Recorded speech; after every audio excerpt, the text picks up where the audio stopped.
അമൃത് Veni hair elixir presents daily news സായാഹ്ന വാർത്തകൾ powered by Pulimoottil silks KSFE. എന്താ ഒരു മൂഡ് ഓഫ്? ഇപ്പൊ മുടി വല്ലാതെ കൊഴിയുന്നുണ്ട്, അതാ തോന്നുന്നു. ഈസ്ട്രജന്റെയും വൈറ്റമിൻ ഡിയുടെയും കുറവാണ് മിക്ക സ്ത്രീകളുടെയും മുടി കൊഴിച്ചലിന്റെ പ്രധാന കാരണം. അമൃത് Veni hair elixir for women സ്ത്രീകളുടെ മുടിയുടെ വളർച്ചയ്ക്കും ശക്തിക്കും അത്യാവശ്യമായ herbal ഈസ്ട്രജനാലും vitamin ഡിയാലും സമ്പുഷ്ടമാക്കിയതാണ് Amrit Veni hair elixir for women. നമസ്കാരം, ഞാൻ നീതു കൃഷ്ണ. ഡെയിലി ന്യൂസിന്റെ സായാഹ്ന വാർത്തകളിലേക്ക് സ്വാഗതം. ഇന്ന് മാർച്ച് 5 ബുധനാഴ്ച.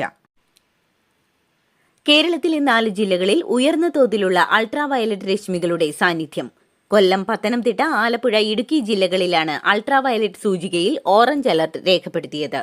കൊല്ലം ജില്ലയിലെ കൊട്ടാരക്കരയിൽ 9, പത്തനംതിട്ട ജില്ലയിലെ കോന്നി 8, ആലപ്പുഴ ജില്ലയിലെ ചെങ്ങന്നൂർ 8, ഇടുക്കിയിലെ മൂന്നാർ 8 എന്നിങ്ങനെയാണ് അൾട്രാവയലറ്റ് രശ്മികളുടെ അളവ്. അൾട്രാവയലറ്റ് സൂചിക 11 മുകളിൽ എത്തുമ്പോഴാണ് റെഡ് അലർട്ട് നൽകുന്നത്. കോൺഗ്രസിന്റെ രഹസ്യ സർവേയിലും കേരളത്തിൽ 3ാം പിണറായി സർക്കാർ വരും എന്നാണ് കണ്ടെത്തിയതെന്ന് സംസ്ഥാന ധനമന്ത്രി KN ബാലഗോപാൽ. വികസനത്തിന് സർക്കാരുകളുടെ തുടർച്ച പ്രധാനമാണെന്നും 1ാം പിണറായി സർക്കാരിന്റെ തുടർച്ചയായി ഈ സർക്കാർ വന്നതുകൊണ്ടാണ് ഇത്രയധികം വികസനം ഉണ്ടായതെന്നും അദ്ദേഹം പറഞ്ഞു. പിണറായി സർക്കാരിന്റെ തുടർച്ചയുണ്ടാകുമെന്നത് പൊതുവികാരമാണെന്നും അത് ഞങ്ങളുടെ മാത്രം ആഗ്രഹമല്ലെന്നും ജനങ്ങളിലും ആ ചർച്ചയുണ്ടെന്നും മന്ത്രി പറഞ്ഞു. വരാനിരിക്കുന്ന തദ്ദേശ നിയമസഭാ തെരഞ്ഞെടുപ്പ് മുന്നിൽ കണ്ട് കർമ്മപദ്ധതി തയ്യാറാക്കി AICC. സംസ്ഥാന സർക്കാരിനെതിരെ വിട്ടുവീഴ്ചയില്ലാതെ പോരാടാനാണ് നേതൃത്വത്തിന്റെ തീരുമാനം. കോൺഗ്രസിന്റെ നിക്ഷേപ തൊഴിൽ അനുകൂല നിലപാടുകൾ ഉയർത്തിക്കാട്ടുന്നതിനുള്ള പ്രചാരണത്തിന് ശശി തരൂർ MP നേതൃത്വം നൽകിയേക്കും. VD സതീശനും രമേശ് ചെന്നിത്തലയും നിയമസഭയിൽ വിഷയങ്ങൾ ഉന്നയിക്കും. കേരളത്തിലെ സംഘടനാ സംവിധാനം ശക്തിപ്പെടുത്തുന്നതിനായി KPCC പ്രസിഡന്റ് K സുധാകരൻ, മുൻ സംസ്ഥാന അധ്യക്ഷന്മാർ, മുതിർന്ന നേതാക്കൾ എന്നിവരുമായി കൂടിക്കാഴ്ച നടത്തും. യുവാക്കളെയും പുതിയ വോട്ടർമാരെയും ലക്ഷ്യമിട്ടുള്ള നവമാധ്യമ ക്യാമ്പയിനുകളിൽ സജീവമാകാൻ കേരളത്തിലെ യുവനേതാക്കൾക്ക് AICC നിർദ്ദേശം നൽകിയിട്ടുണ്ട്. സംസ്ഥാനത്തിന്റെ സ്റ്റാർട്ടപ്പ് രംഗത്തെ നേട്ടം സംബന്ധിച്ച റിപ്പോർട്ട് തയ്യാറാക്കിയത് പണം കൊടുത്താണെന്ന് പ്രതിപക്ഷ നേതാവ് VD സതീശൻ. സ്റ്റാർട്ടപ്പ് നേട്ടത്തെക്കുറിച്ച് സ്റ്റാർട്ടപ്പ് ജെനോം എന്ന കമ്പനിക്ക് പണം കൊടുത്ത് റിപ്പോർട്ട് തയ്യാറാക്കിയെന്നാണ് ആരോപണം. $48,000 സ്റ്റാർട്ടപ്പ് ജെനോം കമ്പനിക്ക് സംസ്ഥാന സർക്കാർ നൽകിയെന്നും അദ്ദേഹം വിമർശിച്ചു. മദ്യപിക്കുന്നവരെ പാർട്ടിയിൽ നിന്ന് പുറത്താക്കുമെന്ന നിലപാട് മാറ്റി CPM സംസ്ഥാന സെക്രട്ടറി MV ഗോവിന്ദൻ. മദ്യപിക്കുന്നവർക്ക് പാർട്ടിയുമായി ബന്ധപ്പെട്ട് പ്രവർത്തിക്കാമെന്നും എന്നാൽ പാർട്ടി നേതൃത്വത്തിൽ നിൽക്കുന്നവരും പ്രവർത്തകരും മദ്യപിക്കരുതെന്നാണ് പറഞ്ഞതെന്നും അദ്ദേഹം പറഞ്ഞു. പാർട്ടി ബന്ധുക്കൾക്കും അനുഭാവികൾക്കും മദ്യപിക്കുന്നതിന് തടസ്സമില്ലെന്നും അദ്ദേഹം കൂട്ടിച്ചേർത്തു. സിനിമാ സമരവുമായി മുന്നോട്ടു പോകരുതെന്ന് ഫിലിം ചേംബറിനോട് മന്ത്രി സജി ചെറിയാൻ. സമരം ചെയ്യരുതെന്നും പ്രശ്നവിഷയങ്ങളിൽ ചർച്ചയാവാമെന്നും മന്ത്രി സംഘടനയെ അറിയിച്ചു. തങ്ങളുടെ ആവശ്യങ്ങൾ പരിഗണിക്കുമെങ്കിൽ ചർച്ചയ്ക്ക് തയ്യാറെന്നതാണ് ഫിലിം ചേംബറിന്റെ നിലപാട്. സിനിമാ മേഖലയുമായി ബന്ധപ്പെട്ട പ്രശ്നങ്ങൾ ചർച്ച ചെയ്യാൻ ഫിലിം ചേംബറിന്റെ യോഗം ഇന്ന് കൊച്ചിയിൽ ചേരും. അതേസമയം നേരത്തെ അറിയിച്ചിരുന്ന സൂചനാ പണിമുടക്ക് മാർച്ച് 25 മുൻപ് നടത്തുമെന്നും എമ്പുരാൻ സിനിമയുടെ റിലീസിന് തടസ്സമുണ്ടാവില്ലെന്നും ഫിലിം ചേംബർ അറിയിച്ചു. സിനിമാ മേഖലയിലെ പ്രശ്നങ്ങളുമായി ബന്ധപ്പെട്ട് ചർച്ചയ്ക്കുള്ള സർക്കാരിന്റെ ക്ഷണം സ്വീകരിച്ച് ഫിലിം ചേംബർ. സാംസ്കാരിക വകുപ്പ് മന്ത്രിയുമായി 10-ന് ശേഷം ചർച്ച നടത്തുമെന്നും ഇതിനുശേഷം മാത്രമേ പണിമുടക്കിൽ തീരുമാനമെടുക്കുകയുള്ളൂവെന്നും ഫിലിം ചേംബർ അറിയിച്ചു. അതേസമയം സിനിമയിലെ വയലൻസ് സമൂഹത്തെ സ്വാധീനിക്കുമെന്നും സെൻസർ ബോർഡാണ് ഇക്കാര്യത്തിൽ ഇടപെടേണ്ടതെന്നും film chamber president BR Jacob വ്യക്തമാക്കി.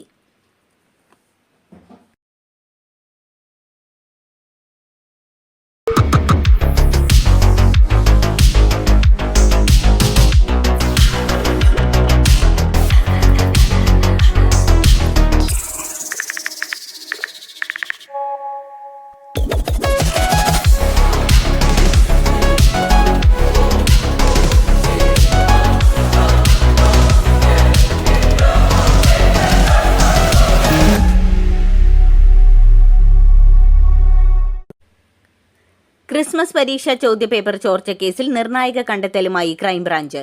MS സൊല്യൂഷൻസ് എന്ന സ്ഥാപനത്തിന് ചോദ്യപേപ്പർ ചോർത്തി നൽകിയ മലപ്പുറം മേൽമുറിയിലെ അൺഎയ്ഡഡ് സ്കൂളിലെ പ്യൂൺ അബ്ദുൾ നാസറിനെ അറസ്റ്റ് ചെയ്തു.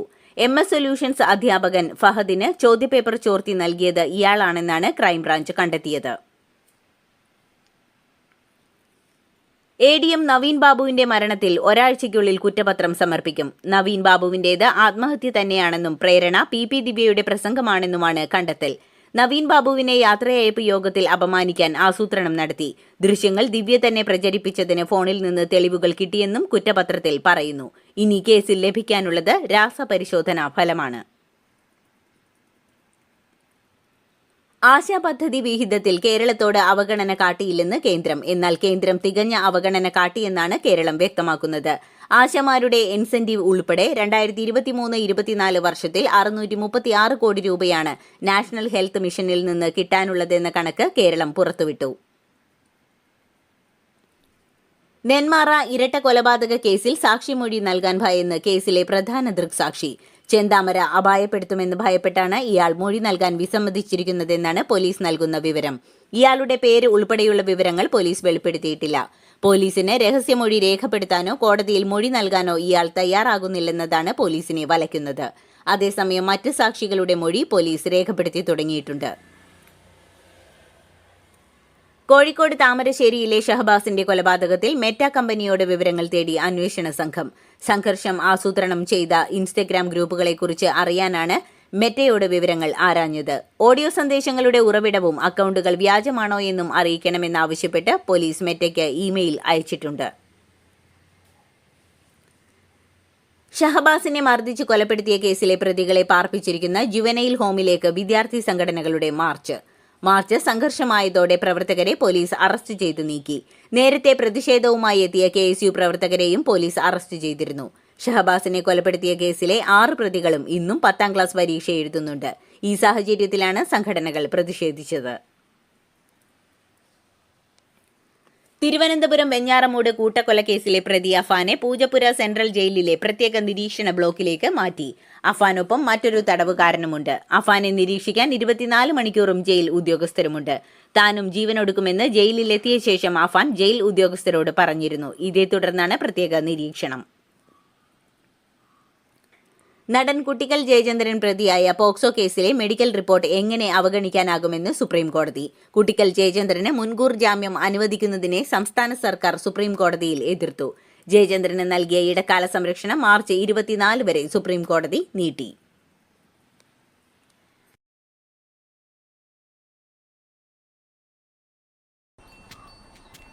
മോൾക്ക് ബർത്ത്ഡേ ഗിഫ്റ്റ് വാങ്ങണ്ടേ? ഷോപ്പിൽ കൊണ്ടുപോയി ഇഷ്ടമുള്ള വാങ്ങി കൊടുക്കാം. അപ്പൊ ഏട്ടൻ വരുന്നുണ്ടോ? ഗിഫ്റ്റ് കാർഡ് വരും. അതെ, ഓരോ ചിട്ടിയിലും ഒരാൾക്ക് 5000 രൂപയുടെ ഗിഫ്റ്റ് കാർഡ് സമ്മാനം. മെഗാ സമ്മാനമാണെങ്കിലോ പുതുപുത്തൻ ബെൻസ് കാർ. 2ാം സമ്മാനം ഇന്നോവ ക്രിസ്റ്റ, അതും 17 എണ്ണം. ഇത്തവണ സമ്മാനങ്ങളുടെ നക്ഷത്രത്തിലക്കവുമായി KSFE ഗാലക്സി ചിട്ടികൾ. അതിരപ്പള്ളിയിൽ പരിക്കേറ്റ നിലയിൽ കണ്ടെത്തിയ ഏഴാറ്റുമുഖം ഗണപതി എന്ന കാട്ടുകൊമ്പന് ചികിത്സ നൽകാൻ വനംവകുപ്പ്. നിലവിൽ ആനയുടെ പരിക്ക് ഗുരുതരമല്ലെന്നാണ് ഡോക്ടർമാരുടെ റിപ്പോർട്ട്. എന്നാൽ ചികിത്സയുമായി മുന്നോട്ടു പോകാനാണ് ശുപാർശ. നേരിയ പരിക്കാണെന്നും നിരീക്ഷണം തുടർന്നാൽ മതിയെന്നും റിപ്പോർട്ടിലുണ്ട്. നിലമ്പൂർ മലപ്പുറം കരുവാരക്കുണ്ട് ജനവാസ മേഖലയിൽ കടുവയിറങ്ങി. കരുവാരക്കുണ്ട് ആർത്തല ചായ എസ്റ്റേറ്റിനു സമീപമാണ് കടുവയെ കണ്ടത്. കരുവാരക്കുണ്ട് ചേരി CTC എസ്റ്റേറ്റിനു സമീപത്ത് താമസിക്കുന്ന മണിക്കനം പറമ്പിൽ ജെറിൻ ആണ് രാത്രിയിൽ കടുവയ്ക്ക് മുന്നിൽപ്പെട്ടെങ്കിലും രക്ഷപ്പെട്ടത്. തിരുവനന്തപുരം പള്ളിത്തുറയിൽ 4 തിമിംഗല സ്രാവുകൾ വലയിൽ കുരുങ്ങി. വലയിൽ കുരുങ്ങിയ 2 സ്രാവുകളെ കടലിൽ വെച്ച് തന്നെ വലമുറിച്ച് രക്ഷപ്പെടുത്തുകയായിരുന്നു. കരക്കെത്തിയ 2 സ്രാവുകളിൽ ഒരെണ്ണത്തിനെ കടലിലേക്ക് തിരിച്ചുവിട്ടു. ഒരു സ്രാവ് കരയ്ക്കടിഞ്ഞു. പള്ളിത്തുറ സ്വദേശി സുനിലിന്റെ വലയിലാണ് 4 തിമിംഗല സ്രാവുകളും അകപ്പെട്ടത്. സ്രാവുകളെ രക്ഷപ്പെടുത്താൻ വലമുറിച്ചതോടെ 1 ലക്ഷം രൂപയുടെ നഷ്ടമാണ് ഉണ്ടായത്. ഓൺലൈനിലെ ഗെയിം കളി എതിർത്ത മാതാപിതാക്കളെയും സഹോദരിയെയും കൊലപ്പെടുത്തി യുവാവ്. ഒഡീഷയിലെ ജഗത് സിംഗ്പൂരിലാണ് സംഭവം. തിങ്കളാഴ്ച പുലർച്ചെയാണ് 21-കാരനായ സൂർജകാന്ത് ക്രൂരമായി 3 കൊലപാതകങ്ങൾ നടത്തിയത്. 65-കാരനായ പ്രശാന്ത് സേതി, ഭാര്യ കനകലത, മകൾ റോസ്ലിൻ എന്നിവരാണ് ദാരുണമായി കൊല്ലപ്പെട്ടത്. സ്വർണം കടത്തുന്നതിനിടെ കർണാടകയിൽ സിനിമാ നടി കസ്റ്റംസ് പിടിയിൽ. കന്നഡ നടി രണ്യ റാവുവാണ് 14.8 കിലോ സ്വർണവുമായി ബംഗളൂരു അന്താരാഷ്ട്ര വിമാനത്താവളത്തിൽ വെച്ച് പിടിയിലായത്. കർണാടകയിലെ DGP റാങ്കിലുള്ള ഉദ്യോഗസ്ഥന്റെ മകളാണ് രണ്യ റാവു.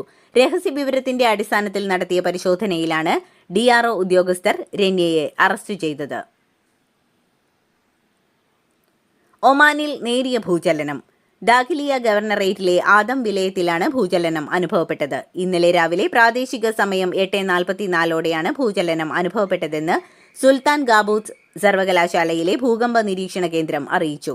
റിക്ടർ സ്കെയിലിൽ 3.1 തീവ്രതയാണ് രേഖപ്പെടുത്തിയത്. അമേരിക്കൻ പ്രസിഡന്റ് ഡൊണാൾഡ് ട്രംപ് മെക്സിക്കോയ്ക്ക് ചുമത്തിയ അധിക താരിഫുകൾക്ക് പകരമായി തിരികെ താരിഫ് ഏർപ്പെടുത്തുമെന്ന് മെക്സിക്കോ പ്രസിഡന്റ് ക്ലോഡിയ ഷെയ്ൻബോം. ഇതോടെ ട്രംപ് ആരംഭിച്ച വ്യാപാര യുദ്ധം കൂടുതൽ രൂക്ഷമാകും.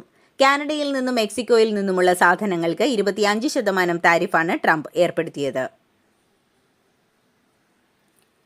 ചൈനയ്ക്ക് പിന്നാലെ ഇന്ത്യയിൽ നിന്ന് ഇറക്കുമതി ചെയ്യുന്ന ഉൽപ്പന്നങ്ങൾക്കും പരസ്പര താരിഫ് ഏർപ്പെടുത്തുമെന്ന് പ്രഖ്യാപിച്ച അമേരിക്കൻ പ്രസിഡന്റ് ഡൊണാൾഡ് ട്രംപ്. ഇറക്കുമതി ചെയ്യുന്ന അമേരിക്കൻ ഉൽപ്പന്നങ്ങൾക്ക് ഇന്ത്യ എത്രയാണോ താരിഫ് ഈടാക്കുന്നത്, ഇതിന് സമാനമായ താരിഫ് ഇന്ത്യയിൽ നിന്ന് ഇറക്കുമതി ചെയ്യുന്ന ഉൽപ്പന്നങ്ങൾക്കും ചുമത്തുമെന്നാണ് റെസിപ്രോക്കൽ താരിഫ് കൊണ്ട് അമേരിക്ക ഉദ്ദേശിക്കുന്നത്. ഇന്ത്യ, ചൈന ഉൾപ്പെടെയുള്ള രാജ്യങ്ങൾ ഈടാക്കുന്ന ഉയർന്ന താരിഫുകളെ US പ്രസിഡന്റ് ഡൊണാൾഡ് ട്രംപ് വിമർശിച്ചു. ഏപ്രിൽ 2 മുതൽ പരസ്പര താരിഫ് പ്രാബല്യത്തിൽ വരും. ചൈനയ്ക്കും ഇന്ത്യയ്ക്കും പുറമെ യൂറോപ്യൻ യൂണിയൻ, ബ്രസീൽ അടക്കമുള്ള മറ്റു രാജ്യങ്ങൾക്കുമേലും സമാനമായ താരിഫ് ചുമത്താനാണ് അമേരിക്കയുടെ നീക്കം.